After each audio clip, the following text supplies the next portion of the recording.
City builders have been a thing in video games for over 40 years, and today I'm going to talk about the best city builder of the year, every year, ever since the first one, and even some history into where all this came from. That's a lot of games, and of course we are going to miss out on some of the good ones where there were multiple hits in a year, but I'll mention bonus ones along the way, so make sure you watch all the way through to get all the games.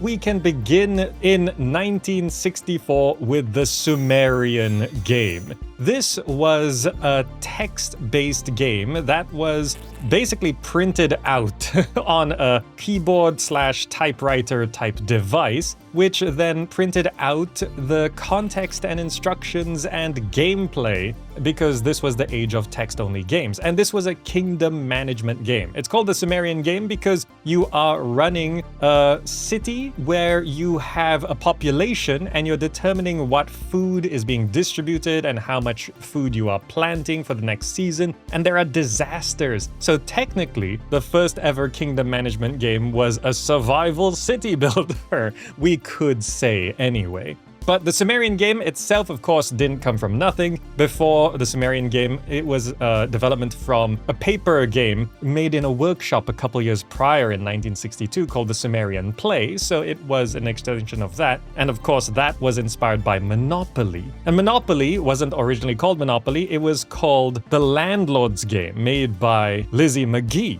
And the Landlord's Game itself seems somewhat inspired by some North American traditional games from original peoples, like Zone Al by the Kiowa. But inspirations can get a little fuzzy back then. But anyway, 1964, Mabel Addis developed the Sumerian Game, and Mabel Addis was credited as the first video game writer because even though there were already some video games coming up through the 1950s, they were sports games or shooter games or like tic-tac-toe on Bertie the Brain, if we consider that a video game. But there was no video game writing, there was no story or anything like that. So the Sumerian Game was a kingdom management game with writing and events and stuff happening. And we can see how, although this isn't a city builder, because we don't even have graphics at this point, kingdom management is definitely a beginning of proto-city building. And this is where we can begin today's list.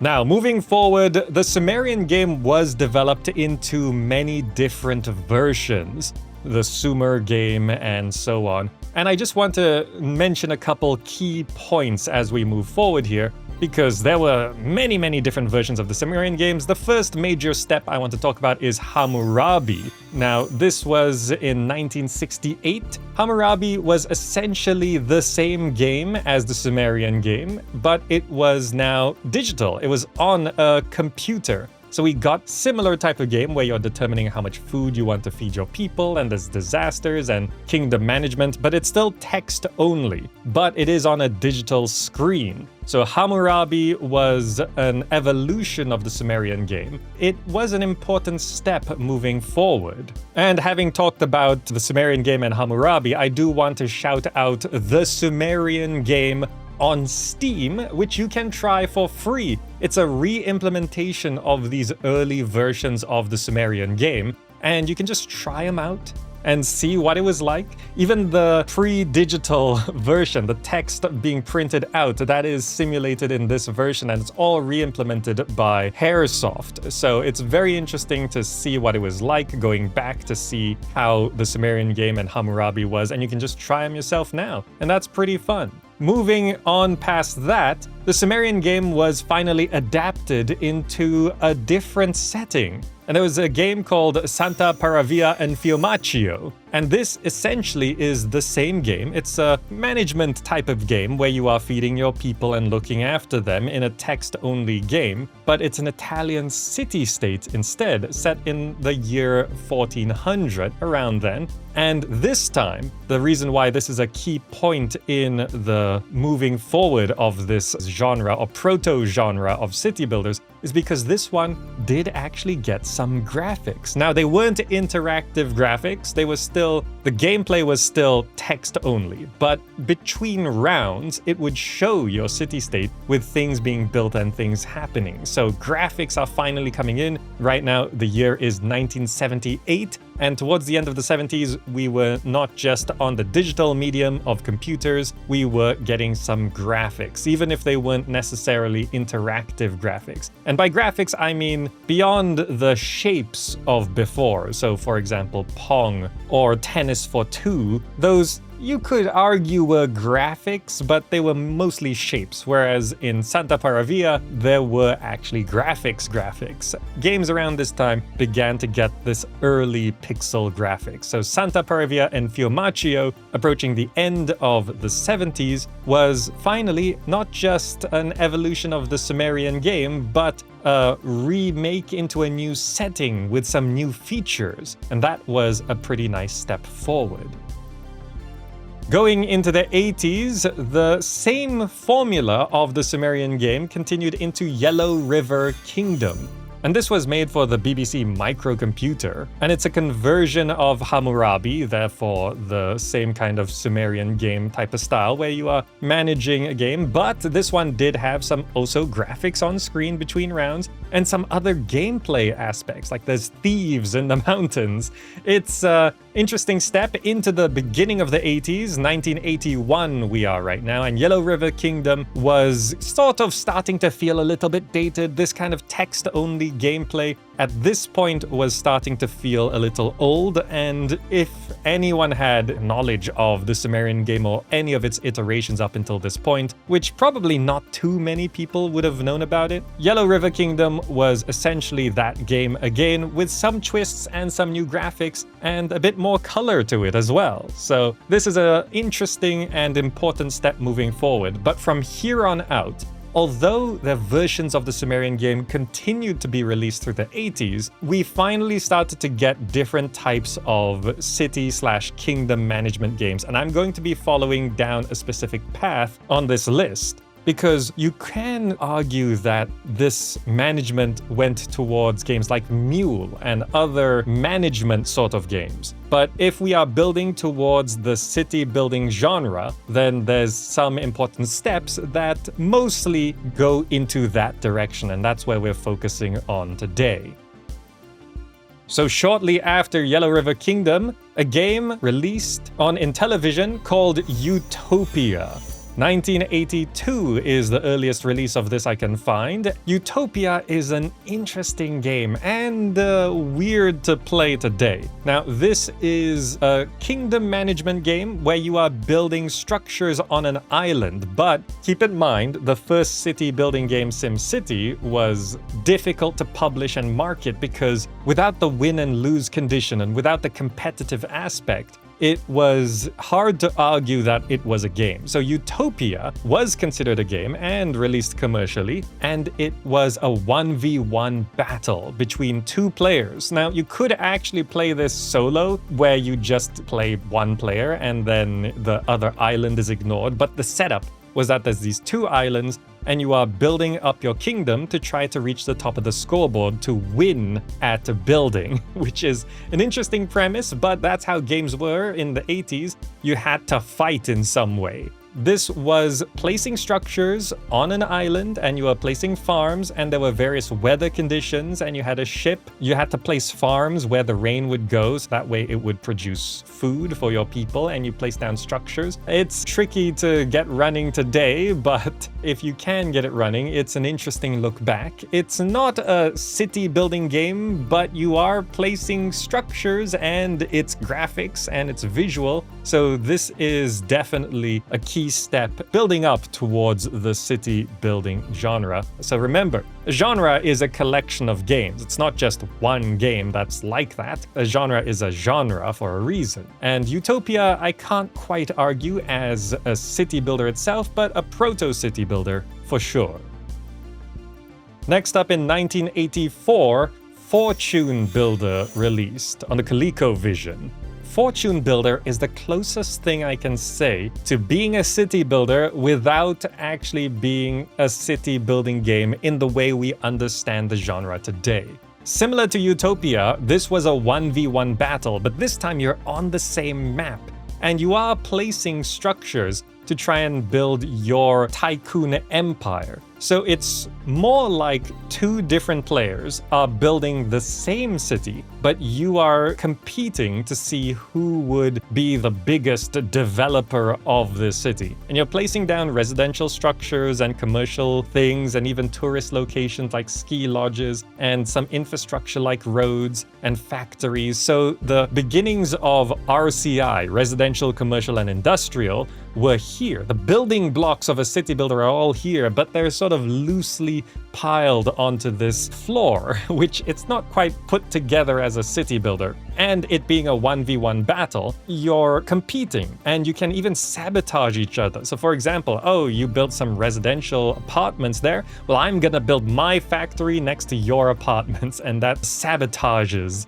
the other player. Because this is the 80s, and remember, you gotta be fighting and winning and losing, otherwise it's not a game. And Fortune Builder, it's got these graphics, it's got all the building blocks of a city builder. It seems very clearly to be an inspiration for SimCity, which is the first city builder, but that's a little bit later on down the line. But once all the pieces are there, then it becomes much easier to reconfigure the pieces into something new and interesting, but still inspired by.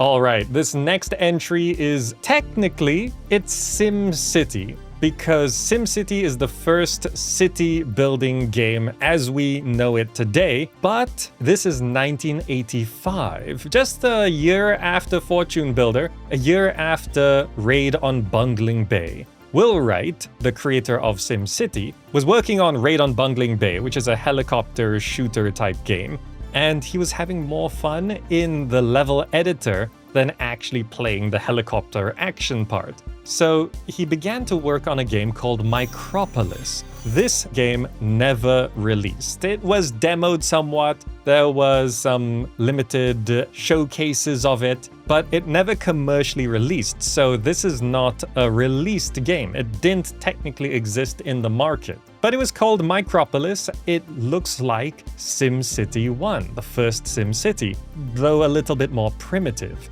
Today, you can actually try Micropolis. There's a re-implementation from the open source code that was released, and it's called Micropolis JS, which you can just go try, and it plays pretty much like the original SimCity, but rougher. This is essentially the beginning of the city building genre, but it never having actually officially released means that the genre hasn't begun. Weirdly, the beginning of the city building genre, but also it's a proto-city builder because Micropolis is before the city building genre. Now, when we talk about SimCity 1 that released in 1989, that is Micropolis. Micropolis continued to be developed over the next few years. Will Wright helped to found Maxis, which was partially set up to help publish SimCity. Micropolis was continued to develop over the next few years, and then it was rebranded into SimCity.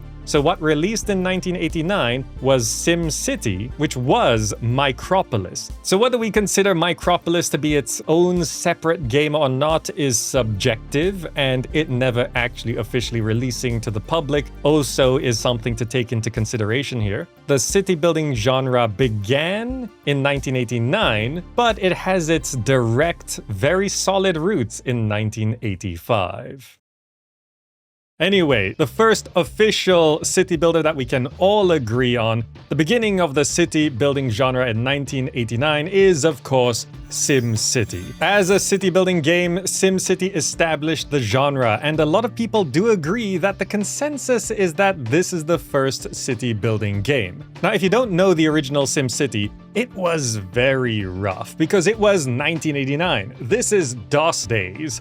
Things changed in Windows 95, but the original SimCity has what we know and love, the RCI, residential, commercial, industrial. The graphics are dated and don't really age all that well, but they have a kind of retro charm to them these days, and it was just so important for not just the city building genre, but the simulation genre. Because Will Wright, at the time the creator of the Sim series of games, kind of redefined what a game was. It brought back up the question of what is a game and what is a toy? Because traditionally a game is a game because there's a win and lose condition, whereas Will Wright, the games he was making, didn't really have a strict win or loss condition. In many cases, they were often these sandbox simulations, so there was this argument like, is SimCity even a video game, or is it just a digital toy? I think over the years it has settled on SimCity being a game because although there might not always be a strict win condition for SimCity, there are implied win conditions, like maybe reaching a certain population or self-defined win conditions. And that's what makes it a game. SimCity is, of course, an obvious answer here for the first city builder in 1989 and the start of the genre. Moving forward, things might be a little bit more unexpected. Going to the year 1990, Moonbase. Moonbase is the second ever city building game, and I do know that around this time, ActRaiser was a thing, but having played that, I'm gonna say that's not a city building game. You might know this game as being called Lunar Command because it was re-released. Back in the early 90s, video games often had re-releases under different titles, but they were actually the same game. Or they had the same title, but it's actually a different game. That happened a lot. Things were not so structured in the 90s, particularly the early 90s. Well, Moonbase released in 1990, and it posited that we would be living on the moon, and you do build residential structures and facilities, and you can see how Moonbase inspired many games that came after it. I have recently played some Moonbase for the first time ever, and it is not great. There's no music, there's no soundtrack, the few sound effects that are in there are harsh and grating, and the gameplay itself is vague and bizarre. At the time, it was probably quite interesting, but Moonbase itself was not really a solid game. Even at the time, it wasn't getting the best of reviews. But its later release, Lunar Command, which released in 1993, which we could consider an updated version of Moonbase, was much better. So if you do want to go back and play this game, probably get the Lunar Command version rather than the original Moonbase, because it's rough. But anyway, this was the second ever city builder in my books, and it's an interesting one historically speaking. And then we get to the third city builder ever in 1991 called Utopia, the Creation of a Nation. Now this one I have recently played as well, and it kinda holds up. This has some really interesting ideas, and it's a strategy video game where you are building up your city on this alien planet, but there's also RTS mechanics, and this is before Dune 2, which was the first ever RTS, as we know it today anyway. Utopia, the Creation of a Nation, besides building up your city on an alien planet, you are also harvesting resources, you are researching technologies, and you are producing military units like tanks, and then controlling them with markers to send them to actual locations to defend against invasions. So this is actually playing more like an RTS in some regards, but it's an RTS in the way where you are mainly defending your city. So maybe it's not full-on RTS, but the formations of early RTS mechanics were clearly there. So when Dune 2 came along as the, quote, first RTS, like proper RTS as we know it, we could, of course, say earlier games like Herzog 2 and blah blah blah. We've been into that in the RTS list videos. The idea of RTS mechanics, of controlling military units, was already there, and we can see that in Utopia, the Creation of a Nation, and there were advisors, and the graphics are still good and interesting and charming on various different worlds and planets and tile sets. This one actually has a lot to it, so if you don't know Utopia, the Creation of a Nation, it's worth looking back at it, if only to see where things came from. I mean, you can see how this one inspired other games moving forward as well. The game Outpost looks like this. Anyway, this one surprised me. Going back to the early 90s, you don't find a lot of great games that still hold up today, but this one kind of does. Next, we go to 1992, and it's Caesar. For a long time, I just guessed that Caesar was maybe the second ever city builder, but obviously it wasn't. Caesar, although the later games had this whole walker mechanic and puzzle simulation systems and gameplay mechanics that really changed up how Impressions made games, the original Caesar, which I have played, plays a lot more like the original SimCity. You're even trying to raise property value, and that's how you evolve houses. By providing services and getting resources to the housing areas, you raise land value, and that's what evolves it. But the original Caesar, it doesn't play so great today. But it's an interesting historical look back. If you haven't played it, it's probably still worth it. It is available on GOG, which, by the way, if you want to get a game off of GOG, any game, please use the referral link down below. You can then buy any game on GOG and it helps support the channel. Thank you so much. But the original Caesar, it's really important as a thing that existed and then led to so much more after it. It's probably not so great to play today. You can try it, but really the sequels are just better in every regard. But it's interesting to see where it came from, and a Rome city builder, this is the first one. And even though we had a drought of them for a long time, they're coming back today, and this is where Roman city building really took off. Moving on to 1993, one of my favorite city builders and probably the beginning of a golden age, SimCity 2000.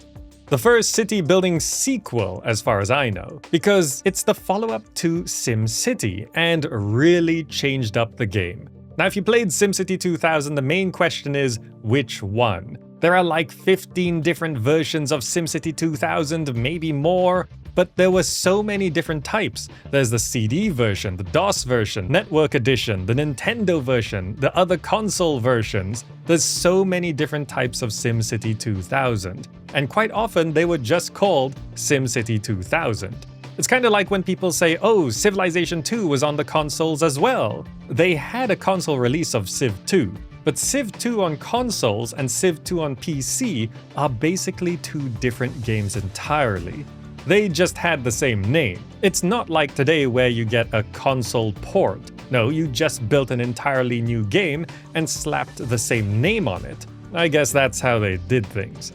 So SimCity 2000, it's just a fantastic game, and if you didn't know, there's a new Windows installer for SimCity 2000. If you want to play SimCity 2000, today's actually the best day to do it because it's just fantastic. I had a full-on playthrough of SimCity 2000, which I did over on Patreon, thanks to patron support. And because of SimCity 2000's development on its visuals, the pixel art isometric graphics, it holds up very, very well. It plays great, it looks great, and once you get it into HD widescreen with the new installer, it's just fantastic. SimCity 2000 is such a nostalgic classic experience, and it's the kind of game where it's from an early time of gaming, but it really, really does hold up. It plays like a good indie game today, even though back then it would have been a AAA game. And I still love SimCity 2000 because it was the first SimCity I played, and it of course still has all the classic elements that you want. RCI, the stats, the power, the infrastructure, neighbors to compete with, and building up to arcologies. It's just really nice. Going on to 1994, and the best city builder to release that year was Outpost. So earlier I mentioned Utopia, the creation of a nation. Outpost looks like that.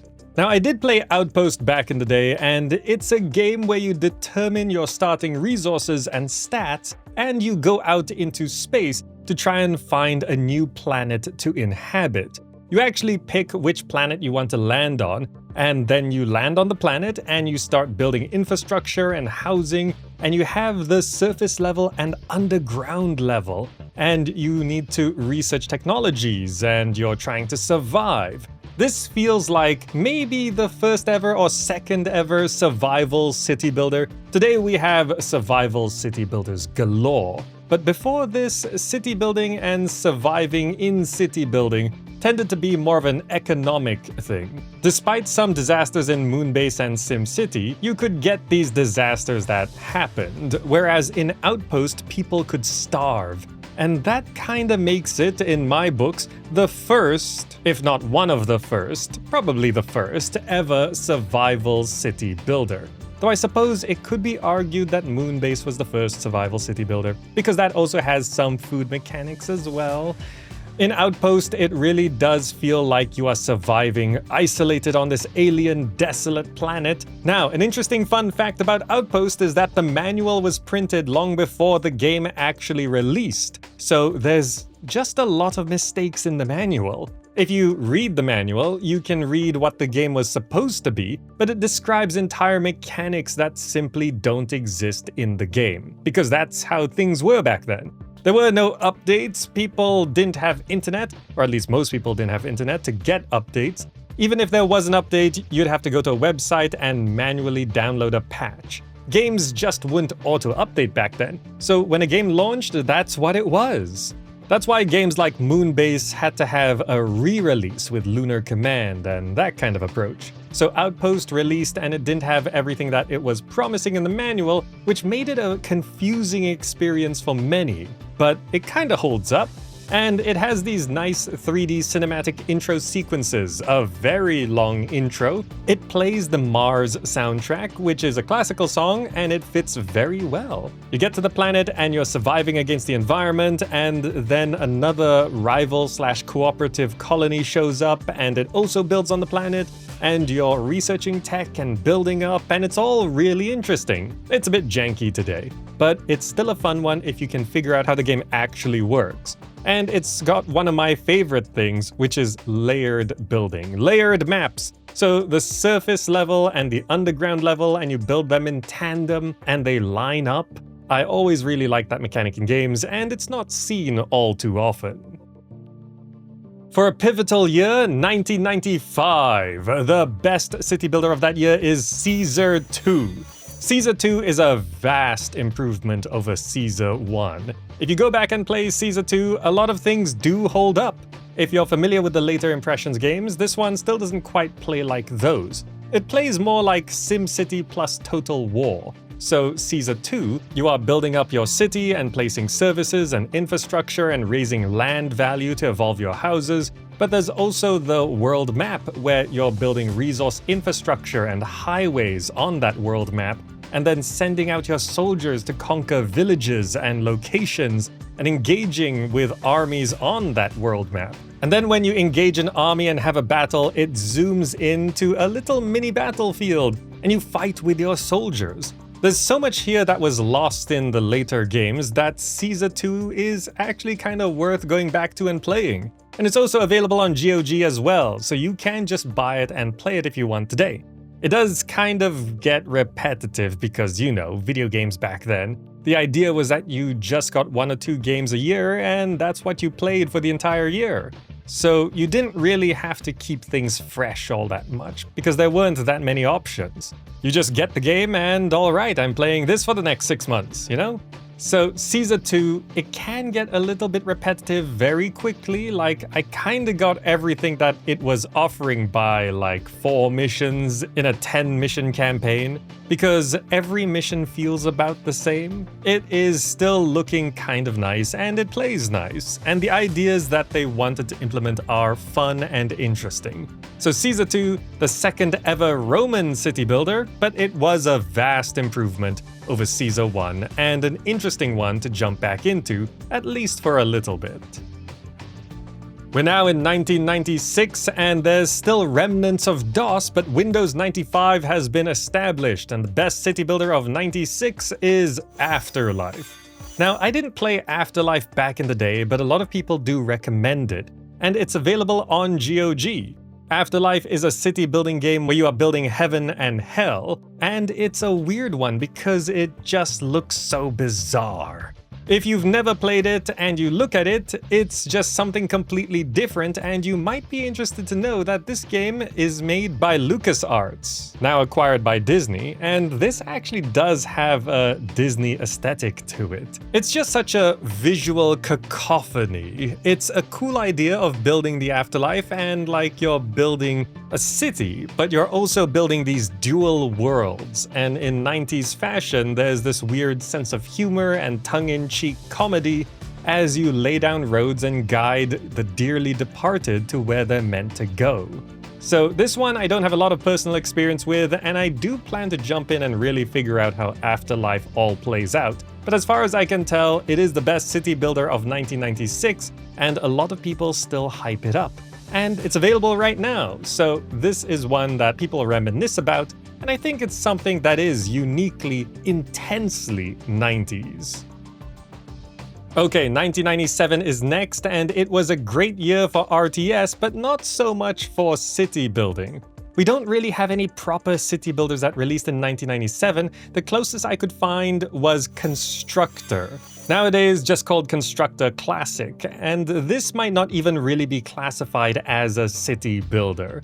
It's just the closest thing I could find to a city builder. It's another thing that is uniquely 90s in the way that it did 3D pre-rendering. It's got that grim, kind of depressing look to it, but also bizarre, grotesque aesthetic, which was very popular. And the idea of this game is that you are constructing a town where you are acquiring land and building things up by any means necessary, managing your resources and workforce with an iron fist. It's a mission-based game where you are just acquiring things and building things so that you can own and control everything. I would argue that this is not really a city-building game, or a city builder particularly, just because you are, it's a weird thing to say, just because you are building a city doesn't mean it's a city building game. Genres are not literal. You know, when you say rock music, it's got nothing to do with geology. Genre labels have certain mechanics attached to them, and here's a good chance for me to talk about what makes a city building game. Overall, I can boil it down to 4 main points. 1. You build houses as wholes, like you place entire houses, not piece by piece. So I know a lot of people talk about the Settlers, particularly around this era, Settlers 1 and 2, and you're not building a city in that one. For most of the Settlers games, they just don't fit any consistent definition of a city builder. Cities are made up of residential, services, infrastructure, and more, and without housing, it's hard for me to define it as a city. 2, you have a population that lives in those houses that you have placed. So it's not like Age of Empires where you place a house and then no one actually lives in that house. It just increases your pop cap. Environment, services, and/or infrastructure need to affect the housing.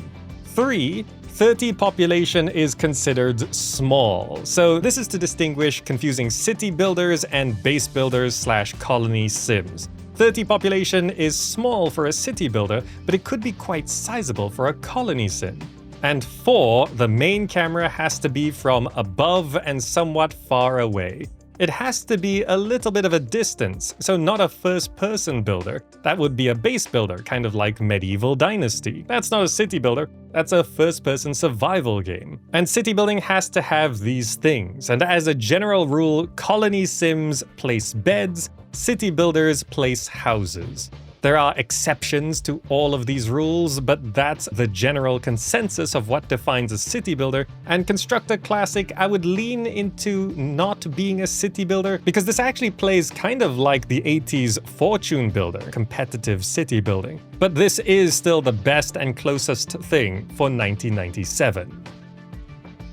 Coming from a void year for city builders to a great one, 1998 brought us Caesar 3, and it's undeniably the best city builder of 1998.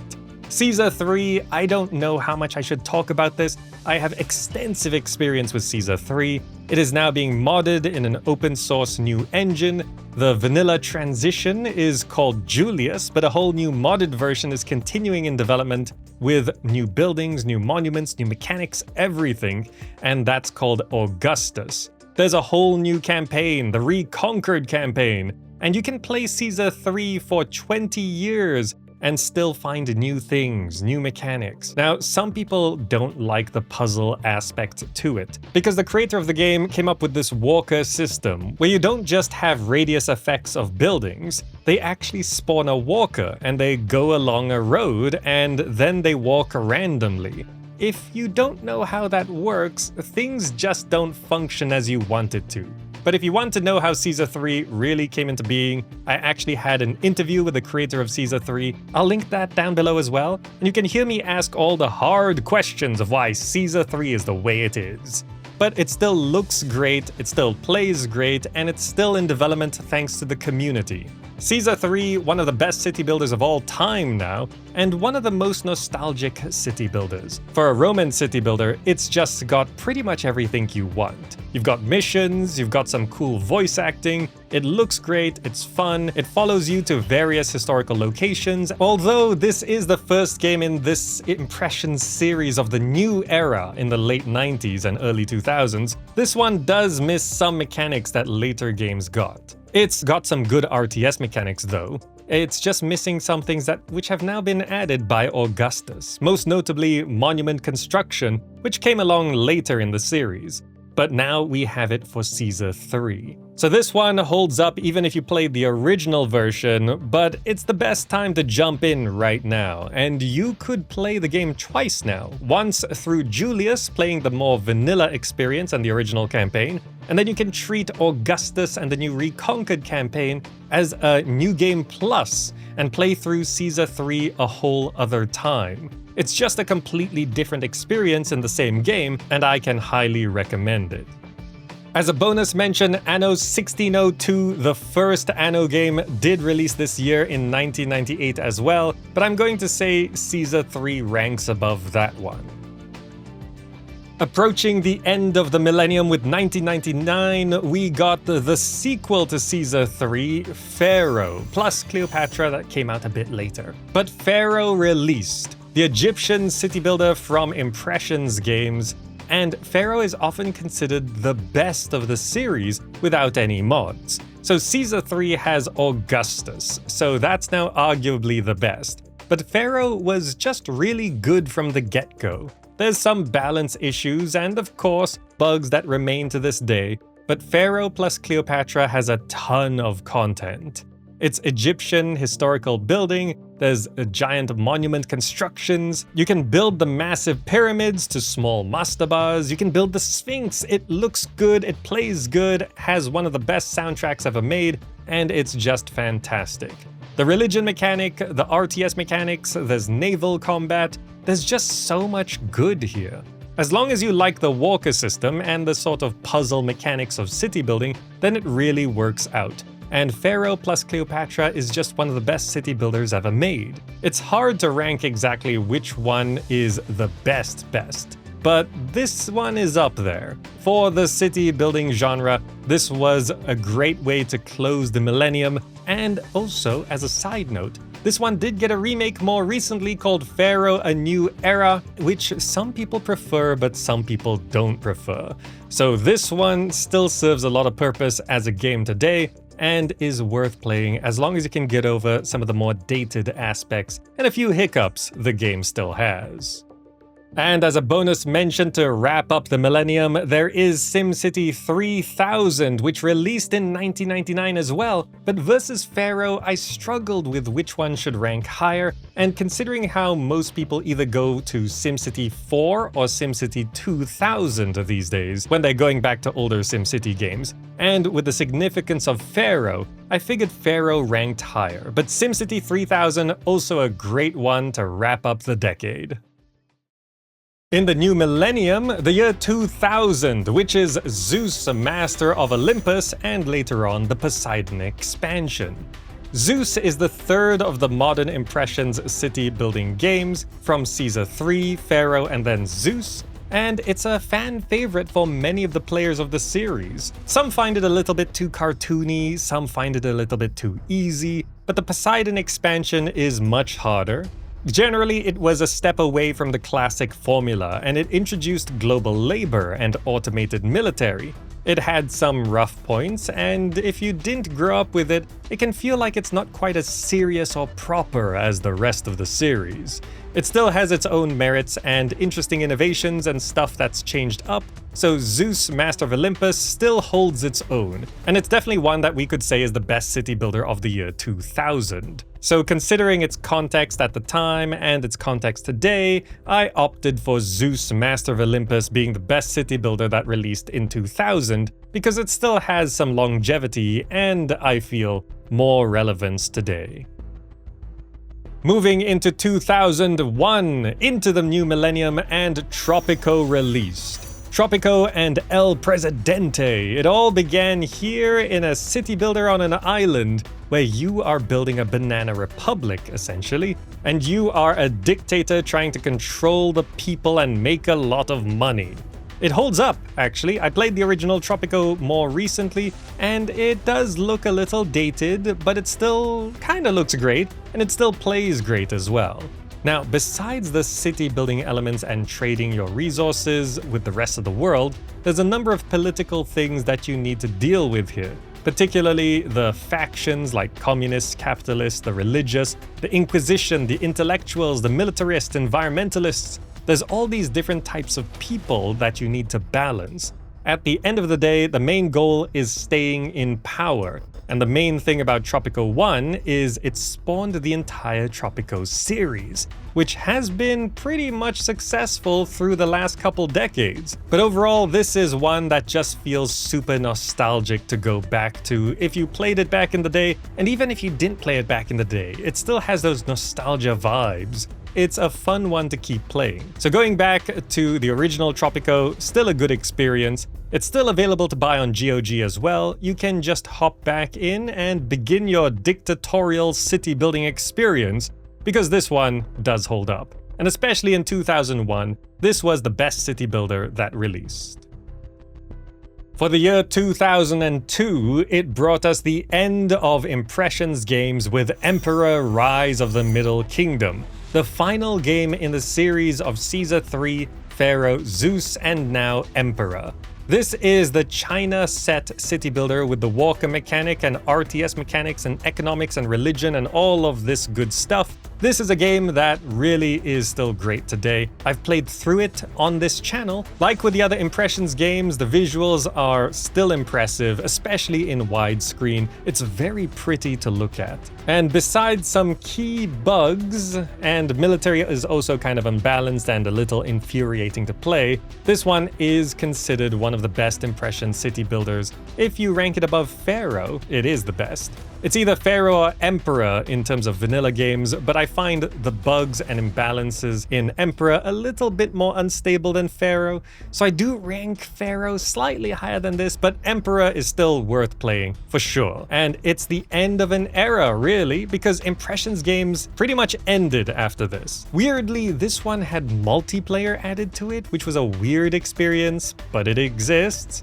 A bit hard to get running these days, but if you can, it's interesting. In multiplayer, you build your own cities each, but then you can invade each other and trade with each other. It's kind of bizarre, but also not really multiplayer. It was the semblance of the first multiplayer city building, clearly unnecessary and didn't work out all that well. But Emperor Rise of the Middle Kingdom, the best city builder of 2002, can highly recommend it, but I wouldn't play it on the hardest difficulty because of balance issues. As another bonus mention, the year Emperor released is also the year Anno 1503 released, but I'm going to say Emperor still ranks higher than Anno 1503. In the year 2003, we got one of the best city builders of all time, SimCity 4. This is the final SimCity game of back then. Of course, there's the more modern one. But SimCity 4, it was just a fantastic game because people really enjoyed the rush hour expansion and the traffic simulation and building your fantastic city. It looks more updated than SimCity 3000. It's still a little rough visually speaking, but it still looks good. The main important thing of why SimCity 4 continues to be one of the best city builders of all time is because they have recently unlocked DLL modding of the game. which means essentially modders can do whatever they want with SimCity 4 now. So it might take some time, but as time continues to pass, more and more complex and in-depth mods will be releasing for SimCity 4, and it'll continue to get better moving forward. This is not just the best city builder of 2003. It's one of the best city builders of all time, particularly one of the best urban setting, like modern setting, city builders. It's not historical, it's not fantasy, that kind of stuff, it's not sci-fi. SimCity 4, good to play today, but with the mods coming in, like they're even developing 3D camera mods so you can look around a bit more. It looks really interesting, but still rough. Given more time, SimCity 4 will continue to improve into the future, and it's definitely the best city builder of 2003. In 2004, we got another Egyptian city builder called Children of the Nile. This is entering the 3D city building era, which sort of starts around here, and 3D of the mid-2000s did not age well.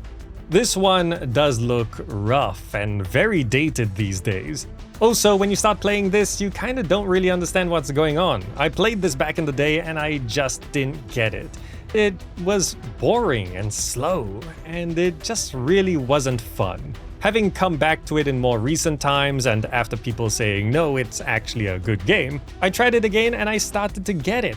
As a modern gamer, the simulation of households and how the game actually works in terms of building your resources and managing your people and developing your city, there's actually a lot to Children of the Nile that is impressive and interesting. Like, it's more historically accurate, using bread as a currency, and how households are more detailed simulations in how they interact with your city. Children of the Nile, although looking dated and rough, and it's a bit weird, it's not really how people would make city builders these days. But if you can get it, like actually understand what the game is trying to do, Children of the Nile is a solid addition, and it is definitely the best city builder of 2004 anyway. It's worth going back if you like Egyptian history and if you're willing to spend some time learning the game, because once you get it, it's fun, but until you get it, it's kind of not. Okay, in 2005, we didn't have a very clear candidate for the best city builder, but we did get Black and White 2. Although this was primarily a god game with RTS military, there was a city building aspect to it, as you built a city instead of a base. This sequel also went further into the strategy and building parts of being a deity compared to its predecessor, but also it had its issues. I remember playing Black and White 2 back in the day and I loved it. I stayed up all night playing the game, but then as the sun rose, it came to an end. I finished the story in a night, and then it felt kind of empty. In more recent years, I returned to the game and found in the game files a letter by Peter Molyneux, which read more like an apology and excuse than anything else. It's clear Black and White 2 was never properly finished. Even so, considering we don't have many games like Black and White anywhere across the pantheon of gaming, keeps this series having some relevance and novelty. And with no city building competition in 2005, Black and White 2 can have the top spot for the year in the genre. Then we're going to 2006, and Anno 1701 is the best city builder to release for this year. We mentioned bonus mentions of previous Anno games. This one, well, it's the best city builder of the year. It might not be considered the best Anno game ever. This is just the first time it's not losing to any competition in terms of me ranking these games year by year. So 2006 brings us the first main Anno listing in this video. Just to cover all Anno games, generally you are building on islands, building up your cities, managing resource chains, and trading with other cities and villages across these islands. And you're trying to colonize these islands as well as you gather resources, set up production chains, evolve your houses, and all that good stuff.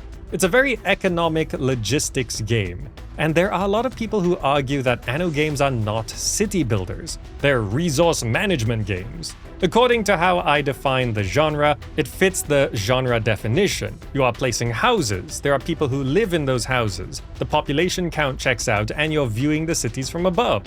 I'm going to say that Anno is a city building game because if we're going to talk about just pure resource management games, well, then that's going to be something like Factorio. You know, that one's just a simulation game, or factory sim. So Anno 1701, it's set in 1701. Fun fact, all Anno years add up to the number 9. 1 plus 7 plus 0 plus 1 is 9. This one still looks good and plays fine, and it's available to get. You can get the whole Anno series everywhere, but it's on GOG as well if you want to use the referral link down below.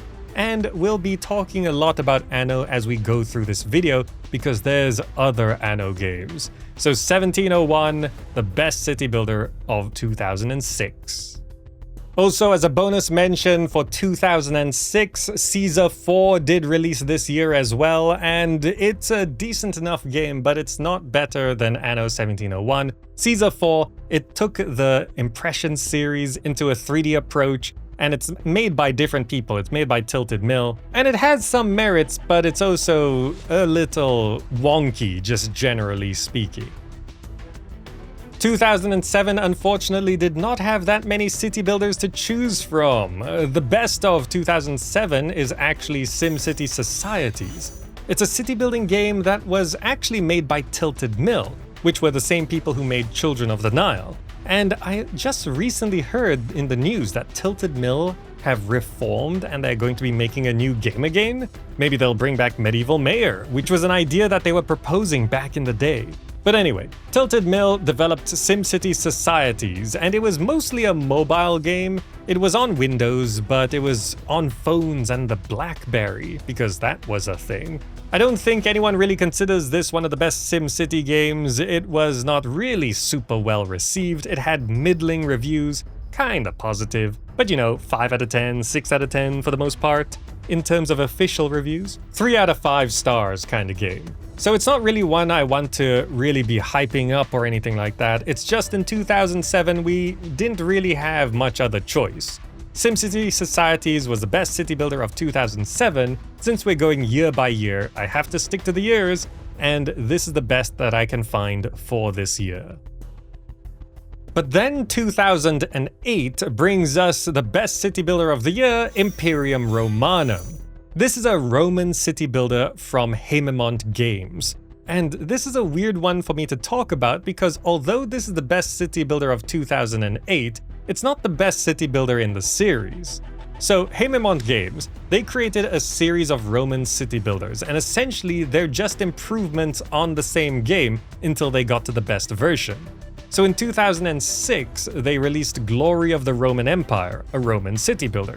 We're in 2008 here, where there's Imperium Romanum, a Roman city builder, and they later released Grand Ages Rome in 2009, which is the best ancient Roman city builder that they made. But we've got a different listing for 2009, so Imperium Romanum is the best city builder for 2008, and it is nice, interesting, cool-looking Roman city builder, which is always great to have. But it's not what I would recommend if you're going back and getting a Roman city builder from this time from these developers. So I really don't want to talk about it too much, because I'd actually in this section rather talk about the more bonus mention of 2009. So Imperium Romanum, nice to have, but I'm going to move on to 2009. Ending the decade in 2009, we got Anno 1404, often considered one of the best, if not the best, Anno game. Anno 1404 is just a solid entry to the series. I've played through the campaign on this channel, and it still looks decent enough to look at, still looks pretty good, and it plays fantastically. One of the best Anno games, I would probably say either the best or second best game in the series, so this is a good one. As I mentioned previously, this year also brought us Grand Ages Rome, which is the best ancient Roman city builder of the time. Actually, it was the last ancient Roman city builder for 15 years until recently, when we started to get more of them. So Grand Ages Rome was the end of ancient Roman city builders for a decade and a half, so I do want to make a solid bonus mention to Grand Ages Rome for 2009. Anno 1404 is clearly the better game though. As I mentioned previously, as this is an Anno game, you are building cities on islands. There are more temperate and deserty islands, and you're trading using ships. You're dealing with some military stuff and combat and diplomacy with other players and other lords ruling over islands. There's quests and all of this good stuff. Resource management galore, farming, production chains, all that. All into the economics and logistics. It's really, really good. And if you don't want to pay for any of the other Anno games because they're too expensive, 1404 is where you want to go. Also available on GOG. Also, fun fact, Anno 1404 was named Dawn of Discovery in North America when it was first released. So if you're shopping around for 1404, you might actually find a game called Dawn of Discovery. It's the same game. Dawn of Discovery is Anno 1404. It's just some marketing quirk that happened back then. But these days, it's mostly known as Anno 1404 everywhere. You can solidly, confidently jump into this game, and if you like production chains and resource management, city building and trading, then you will like this game. Now, we're going to 2010, and it was a bit of a dry spell again this year. The best city builder of 2010 is Cities XL, but not the original one. There's Cities XL 2011 that released in 2010, and generally it's not considered all that good. So Cities XL is an urban, modern-era city builder, which was okay, I guess. And Cities XL originally released in 2009, but the company then closed down because it wasn't selling all that well. Then Focus Home acquired the franchise and released a new version of Cities XL called Cities XL 2011, but it released in October 2010. So that's just confusing. They included new features like more buildings, maps, improved public transport, an enhanced tax system, better trading options, stuff like that. Then they went on to make Cities XL 2012, which released in 2011. It's very confusing. But generally, this era of Cities XL was just kind of very, very messy. 2010 didn't have a lot of options, so Cities XL 2011, that released in 2010, is the best city builder of 2010, and that just is bizarre, you know? But okay. I wouldn't really recommend going back to playing this unless you're particularly curious or you know what you're getting into. I mean, this whole series got a bit weird. Cities XL Platinum released in 2013, which is supposed to be just the best version of it, and it received mixed reviews. So the Cities XL series, not one of the best, but an interesting one to look at anyway, and it's an option that's there. But yeah, there are better games to talk about. It's just in 2010, this is the best we got. But now, going to 2011, Tropico 4 released, what many consider to be the best Tropico game. So we talked about Tropico earlier in the previous section, but Tropico 4 just took it to new heights and new levels. People just really love this one. There's so much content, there's so much personality, people just really, really like it. It's not the most popular or most played Tropico game these days, but it is often considered the best. Even though it does look dated by today's standards, and this era of 3D was still kind of rough in terms of understanding how to keep the graphics looking good into the future. The whole 2005 to about 2012-ish games really didn't know what the 3D was going to be looking like in the future. But Tropico 4, a solid entry and probably one of the best city builders to have ever been made. It ranks up there, anyway. And you can be El Presidente again, and be the best dictator that you can be, and make tons of money in your little island nation that you control. Just deal with some disasters, and control your people, and make a lot of money, and make sure you get rich, and play the politics to your personal profit. That's what Tropico is all about. And Tropico 4, best city builder of 2011, I'm pretty sure about that one. For a bonus mention, because there is more of a niche dedicated fan base for this, Anno 2070 released in 2011 as well. It wasn't super well received, but many feel it's underrated, so maybe worth looking back at it. As the years go up and down, 2012 was also not a great year for city builders. The best I could find is SimCity Social. I mean, generally in these off years where we're not getting great city builders, SimCity is still the best that we get. But this one was a Facebook game. It's a mobile social media platform game, which I don't even think exists these days anymore. I mean, the game, not Facebook. But SimCity Social was, it's a defunct online social game where you kind of have resources and you develop and maintain a city. I would not really recommend it as any kind of a good game, but it was the best we got for the year. I mean, the only other option for 2012 that I could find is The Simpsons Tapped Out, which is a branded mobile game, which also I think is not running anymore either. The Simpsons Tapped Out, it was fine for a mobile city builder. I mean, it was Simpsons themed and you were building Springfield and it was kind of a city builder. So the choice here for best city builder for 2012 was SimCity Social or The Simpsons Tapped Out. I wouldn't rank either of them very high on any list, but being strict to the best of the year every year, 2012 gave us this. So that's the best we got. I would just say SimCity Social ranks higher than The Simpsons Tapped Out as a city building game because it doesn't have the brand tie-in defining its whole experience.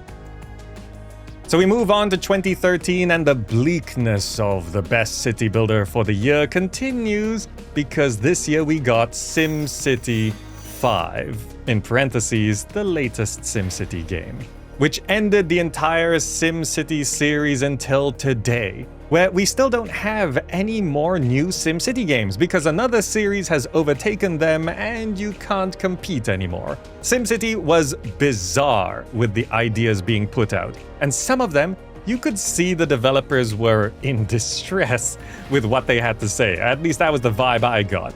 The whole idea of SimCity 5, this one which released in 2013, was that it was supposed to use cloud computing to process the simulation so that the simulation would not be processed on your computer, and that would allow it to be a lot more complex. So it would be processed online, and that's why you had to always be online to play SimCity. Within days, if not a day of the game releasing, someone hacked the game to run it offline and the simulation ran fine without an internet connection. Which means the whole always online requirement justification was just not true. Besides that, city sizes were limited extremely to tiny squares, and at that point people just kinda gave up on the game pretty quick. There were some patches and even an expansion called Cities of Tomorrow, and overall it kind of fixed all the big problems. They made the always online requirement go away, and apparently it turned out to be an okay game.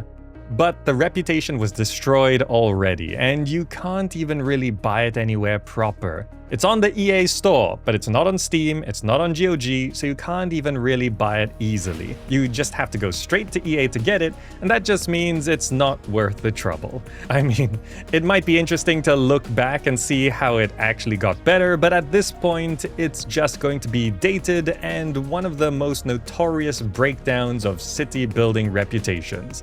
The thing that started it all. This started with SimCity, and SimCity 2013 killed the whole thing, and this was pretty much the end of an era. You could see the city building genre at this time was waning. These years were just really bad for city builders. We got Tropico 4 in 2011, but then nothing besides that really since before 2010. Once we hit 2010, city building was looking like a dead genre, until we got to the next year, 2014. In 2014, an indie game released and it was becoming kind of a sensation. So there was this game in development since 2011 called Banished, and in 2014 it released. It blew up. This was one of the biggest indie games ever, and this was a time where indie games were really taking over from the AAA. Like Banished, released in 2014, FTL released in 2012, and FTL, if you don't know, Faster Than Light, it's not a city builder, but FTL was a game that was an indie game, and it really blew up, and it kickstarted this whole idea that, hey, indie developers can just make games and sell games, and they're successful and they're good. So a huge number of developers started trying the indie approach, and in 2014 we got Banished as a city builder, and it was a survival city builder. You have to survive seasons. Your people can starve. This was full-on, fully established as a survival city builder. That wasn't really an established subgenre before. We mentioned it a little bit before with Moonbase and a little bit with Outpost, but survival city building was not really an idea. And Banished came along and it's like, hey, this is a survival city builder set in this medieval-esque setting, and it worked. The mods for Banished really have taken it far and wide, and it's one of the best city builders of all time. I'm not sure exactly where you would rank it. I would probably not put it in the top 10, top 15, definitely, of all time. But Banished released in 2014, and this sparked the realization that city builders aren't dead. We just need to twist them up a little bit, to add something new to it. There were just so many city builders that had released at this point that it was getting stale. Banished came along and said, how about a survival game plus city builder? Then we started to see a lot of developers jump on the survival city builder genre. And we can see that we got a lot more of those coming up.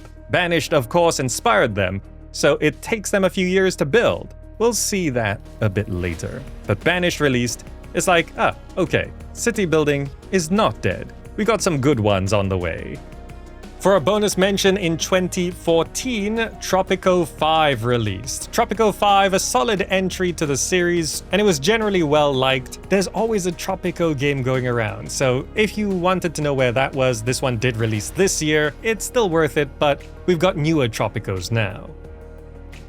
Into 2015, and a revenge story, kind of. City Skylines released. So after the crash and burn of SimCity in 2013, 2 years ago, 2015 brought us City Skylines, and it had a rough start, but the whole vibe, I don't think it was ever officially said this way, but the whole vibe of City Skylines was like, hey, what if we made SimCity?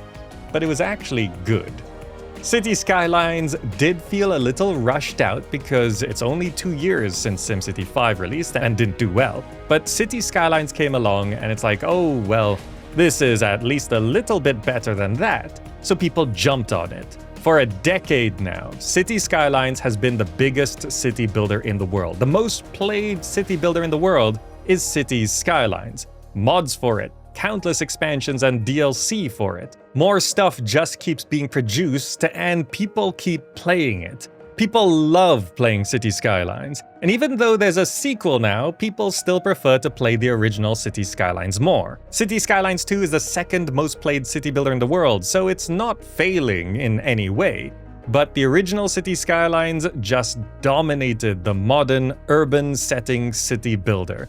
And nothing else could ever come close to competing with that. That essentially sealed SimCity as a dead series. Because how could you make a new SimCity with City Skylines dominating the scene? Or at least you don't really want to compete with that. You'd have to invest so much and still risk losing it. So City Skylines, massive, massive game. At the time when it first released, it was much more simple, much more straightforward. It was just better than the new SimCity, and that was enough for most people.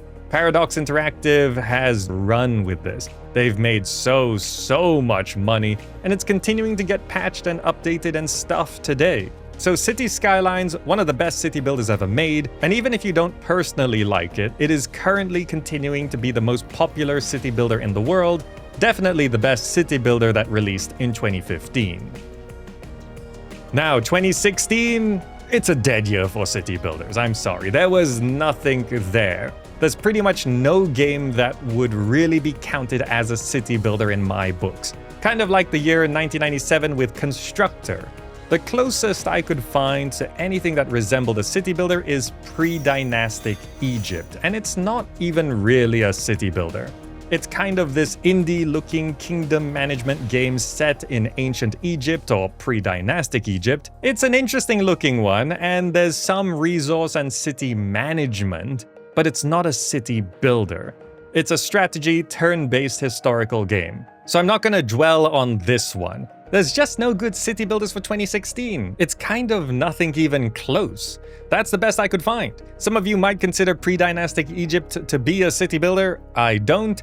But if you know of any city builder that released at all in 2016, that's going to be the best one, even if it's not good at all. But then 2017 brought us one that's actually quite popular, but many of you might be put off by the visuals: Kingdoms and Castles.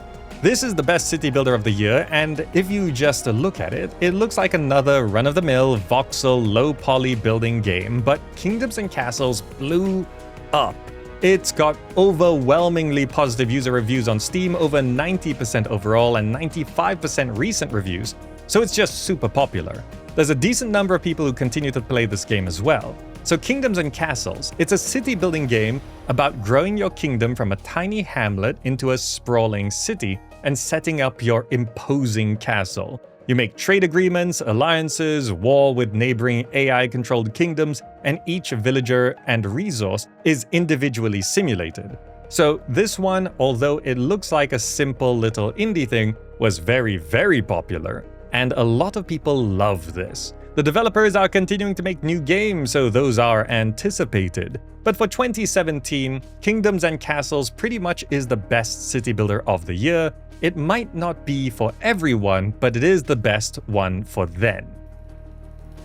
Okay, going into 2018, the survival city builder wave inspired by Banished is going to start picking up here, and 2018 brought us the best city builder of the year, Frostpunk. This is a survival city building game with some interesting layouts and mechanics. Set in a frozen post-apocalypse, your city is a circle, and you're placing buildings along this circle centered around a heating pillar, which keeps people warm and alive. People can starve, people can freeze to death, there's a winter season. One of the defining features of survival city builders is seasons, and there's typically one season that's more dangerous than the others. Usually it's like spring, summer, autumn, winter, and winter is harsh. In Frostpunk, because it's always frozen, it just gets colder in the, quote, winter season. You can now survive in the city building game, and people really love it because it also brought in a lot of societal aspects and ethical, moral choices as you build your city and survive this harsh post-apocalypse. Frostpunk 1 is one of the best city builders of all time and definitely the best city builder of 2018, so this is one that you can get into if you really like the survival aspect in city building games. But because it's so heavy on the survival aspect, some people consider this not a city builder. I still think it is. You are building houses, you're just surviving against this really, really harsh environment. There is a sequel, which was released more recently, but Frostpunk 2, as a bonus mention, I'm going to talk about it here, is more of a societal manager. Less city building, more society management, so it's kind of a city builder, but less so. And generally, Frostpunk 1 is considered to be the better game overall. So 2018, Frostpunk, best city builder of the year. Here's a bonus mention for 2018, Surviving Mars released, and Surviving Mars is a sci-fi survival city builder that is actually very popular. I can't rank it higher than Frostpunk, but Surviving Mars is also getting a remaster, improvement, re-release called Surviving Mars Relaunched. So if you want to check that out, then there's gonna be a better version, more modern version of Surviving Mars.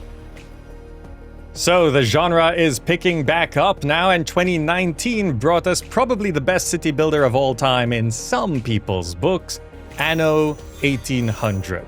The Anno series continues, and Anno 1800 is a very, very solid entry to the series, and up until today, it is either the best or second best, depending on whether you prefer 1404.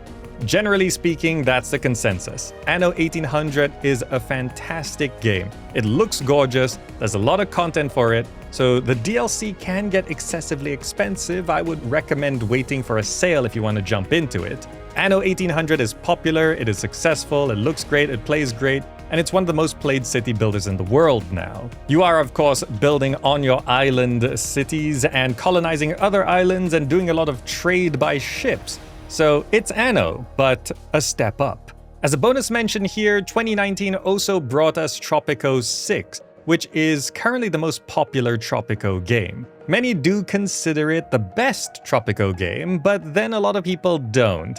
A lot prefer Tropico 4 or other Tropico games, but Tropico 6, also released in 2019, I think it's a clear winner though that the best city builder of the year is Anno 1800. Because Anno 1800 is just a solid choice in a lot of regards, not just for 2019, but like of all time. It should be stated that there are those who don't consider Anno games to be city builders because it's just a lot of logistical management and resource moving around, but I think by the definitions we've set, Anno 1800 continues to be solidly a city builder, and 2019 Anno 1800, I'm gonna say, is the best city builder of the year. There are some who find some things about it kind of annoying. There's certain questing where you have to like, where's Wally, finding some NPCs in your cities, and some weird quest stuff like that not everyone enjoys, but for the most part, you are still just building up your cities on these islands, dealing with the production chains, and moving ships around, and doing some diplomacy and naval combat and all that good stuff. It's 1800, so there's some tourism as well, and you know, it's a different era, it's the Industrial Revolution,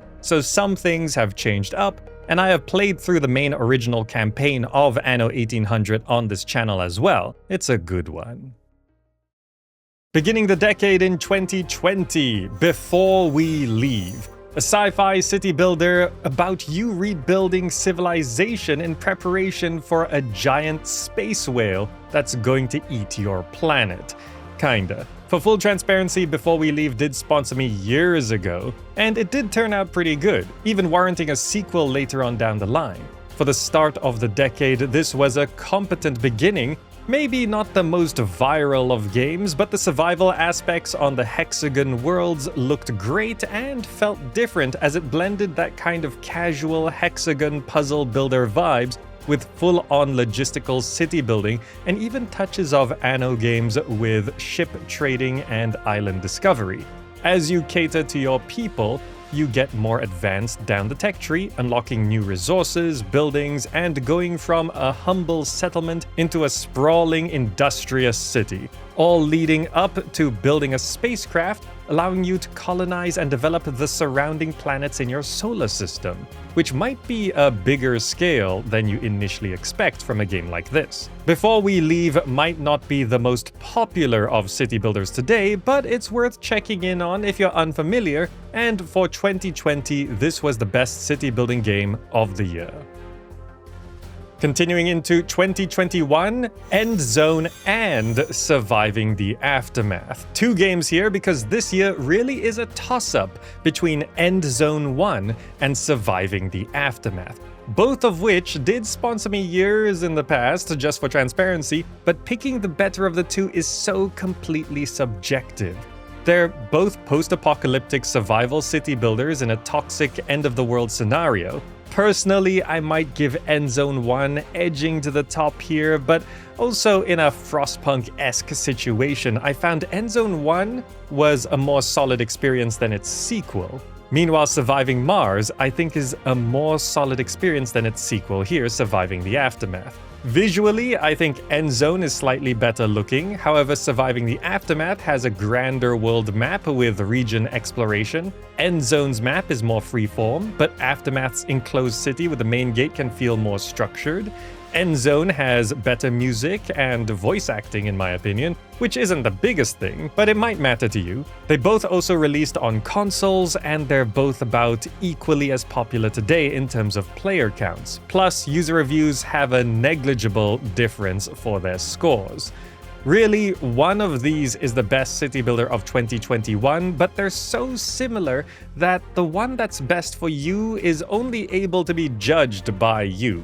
Watch the trailers, see which you vibe more with, and maybe check the price, then you tell me which one you would go for. For a very different vibe, we have Urbek in 2022. At first glance, this might not even look like a city builder, and I spent a while thinking about whether it should count or not.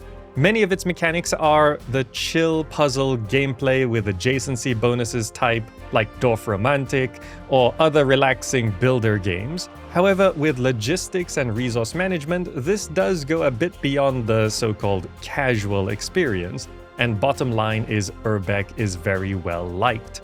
The unique approach here is that it's more about creating environments that encourage the type of buildings you want, educating your people, placing amenities and services, and catering to the types of population and architecture you want in any specific neighborhood. There's no money here either. You build out of the resources that you harvest in a currency-less society. The low-poly visuals and unorthodox organic building development, compared to other city builders, might mean this isn't for you if what you're expecting is what's traditionally done in the genre. But user reviews are at 90% positive, so if you know what you're getting into, then this has proven to satisfy. Impressively, updates for this game have continued to come for years after its release, so what Urbek is today is much more developed than its release version, but still, for 2022, this was the best city builder of the year. For one of the contentiously best of all time, Against the Storm in 2023. A dark fantasy city builder where you're rebuilding civilization in a bizarre nightmare of an apocalypse while being at the whims of a demanding monarch. You take care of your population that consists of humans, beavers, lizards, foxes, and harpies, all different types of citizens with their own needs and preferences, as you explore the wilderness, harvest resources, and deal with a hostile environment, along with even more hostile horrors. Although this is the favorite city builder of many, there's a split in opinion between people who have not been enjoying any city building game recently except this one, and those who don't even consider this a city building game at all. The rogue-light elements of having you move on from what you built to build anew elsewhere means the focus is not to enjoy your creation, which is a deal breaker for those who want to take their time building their dream metropolis. On the other hand, there's the audience who finds the endless growth and never-ending expansion to be a lethargic and daunting task, who seem to find Against the Storm to be a breath of fresh air that reinvigorated their love for the genre. The consensus is that this is a city builder, and although you might not personally enjoy it for various reasons, this has proven to be not just the best city builder of 2023, but also one of the greatest city builders of all time. And yes, this was the year City Skylines 2 released, but that's not good enough to take the top spot on release. It might be significant later on, because it is still the second most played city builder in the world, but it's gonna take a lot of work for it to be considered the best of the year. Getting into 2024 is Workers and Resources Soviet Republic. Here you're building up in an impoverished country with goals of becoming a rich industrial superpower. The main point of this game is intricate production chains integrated with a full-on simulated global economy to make it as realistic as possible when it comes to developing a city for your citizens. Those citizens who do actually deal with education, going to work, loyalty to your party, along with criminal activity. Real economy and logistics of a city is what it's all about. So this is often considered to be one of the few true city builders because of how detailed its simulation is. Not to forget transit, traffic, and transportation infrastructure to move people and products around are going to be elements for you to design and manage. A modern setting is also rare throughout the city building genre, and although this isn't set in an actually recent modern day, this is at least an option that isn't staged in a historical, fantasy, or science fiction world. With over 20,000 user reviews on Steam at over 90% positive, Workers and Resources Soviet Republic has quickly established itself as one of the best and more popular city building games of all time, and it's one of the most played today.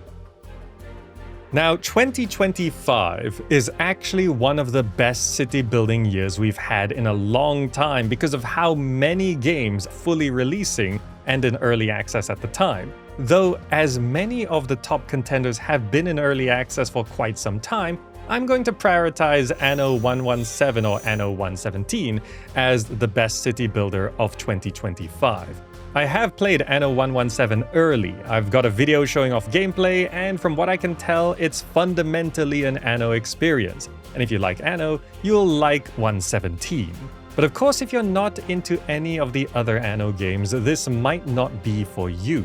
Though it's a relatively high production value game and a mainline entry to the series, with a setting that people have been asking for due to the drought of ancient Roman city builders until recently. There are improvements with road building, ships can be customized and outfitted with what you feel is best, and of course naval trading, questing, object finding, and decorating comes along with all the city building, resource management, logistics control, and upgrading of houses. It's all here. Military does of course include naval warfare, but there are land invasions as well, where you can build walls with garrisons to defend yourself on all the islands you colonize. Having said all that, it's impossible to ignore that this is a Ubisoft game, which has been in the news recently for unsavory consumer practices, their EULA, and various other odd industry comments. It's known that the team that works on Anno games is kind of its own thing, but end of the day, you will be beholden to Ubisoft shenanigans with Anno 117. As bonus mentions, this is 2025. Of course, Foundation fully released at the start of the year, and for full transparency, Foundation did sponsor me in the past. It's definitely a great city builder that's very popular, medieval setting, and organic gridless building with modular monuments and larger constructions that allows a lot of natural customization. Also, the Wandering Village released in 2025 as well, a moving city builder where you build on the back of an onbu, a dinosaur-like creature that you have to live symbiotically with as you travel across the world going from biome to biome. Eventually you learn to work with the onbu or even exploit it for resources, but either way you're surviving a toxic world together, which is a unique setting for a city builder.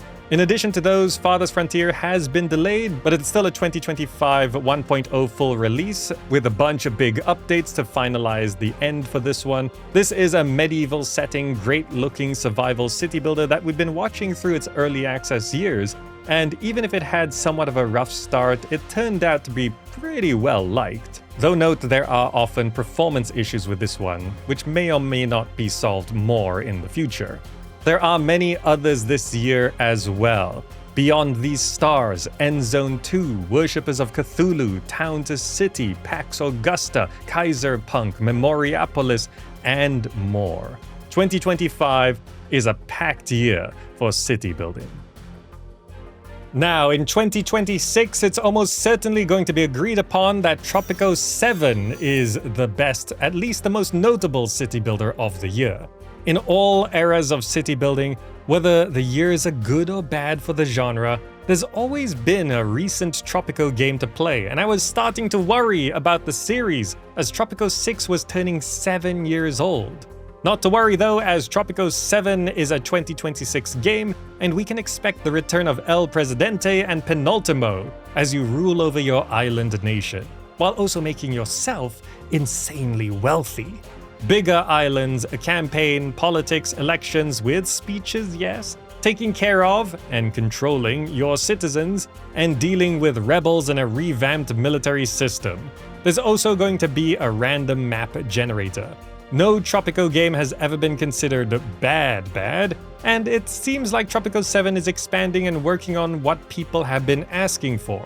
I know many of you will always love the classic Tropico 4, but if this is just a step up from Tropico 6, then it's likely to take over Tropico 6 as the most played Tropico game. As a bonus mention for 2026, I'm also going to say Manor Lords. It is a medieval survival city builder with flexible building and military conquest. Although it started as a one-person developer, it is now expanded with a team and a publisher. Updates are slow, but big things are being worked on, and even though its initial goal was to release in 2025, I'm expecting it to only be closer to release in 2026. Then my best prediction for 2027 is that it's going to be Frostpunk 1886. a kind of reimagining of the original Frostpunk, which itself is already one of the greatest city builders of all time, and this improvement is promising new events, fresh mechanics, building new buildings, and more. Surviving in a frozen post-apocalypse, you build around a central heating pillar that keeps your people alive in a circular city, as they gather resources, manufacture goods, and try to eke out a living while making impossible moral choices. The ratio they're saying is that it's at least 30% totally new content compared to the original game, so it'll be worth jumping back in even if you played the first iteration, but probably only if you haven't played the original for a while or never finished it before. It's being redone in an updated Unreal Engine, so better performance and graphics, plus mod support is on the way. It's scheduled for a 2027 release window, and if there's any other city builder that can compete with an improved Frostpunk 1, we're going to have a great year for the genre. For the final 2 years of the 2020s, it's going to be almost impossible to predict looking forward, but we can hope for certain things. Maybe a SimCity revival, we could wish. Tilted Mill has announced they're reforming, so maybe Medieval Mayor, Children of the Nile 2, anything could be on the way. But what are you hoping to see in the future? Also, it has to be said that at some point Timberborn will release, and it's a very good city builder that's been in early access for a long time. They did sponsor us in the past for transparency, but we're just waiting on full release for this one, and it seems like they're just gonna wait for whenever they feel it's ready to release, which could be any year, probably within the next 5 years. And there you have it, 40 years of the best city builder of the year every year, the best city building game since 1989 SimCity, and history even further back to the origins of gaming. I know there are many games that I have not talked about. Please do let me know which ones you think I should have mentioned, or which you think would actually be considered better than the ones that I listed. Keep in mind, I'm limited to the format for this particular list of the best of the year every year. So I tried to mention bonus ones as I went through, but let me know if you have any disagreements or other ideas of how you would have listed things. I'm very interested to hear your thoughts. Anyway, that's going to be it for now. If you enjoyed this, please do consider subscribing or following on Blue Sky, or maybe you could check out the extra stuff on Patreon. But if anything, if you want to buy any of these games on GOG, do use the referral link down below as well, and you can continue the journey with the videos linked on screen. Thank you all so much for watching. I hope you enjoyed this and found it interesting and or useful, and I'll see you in the next video.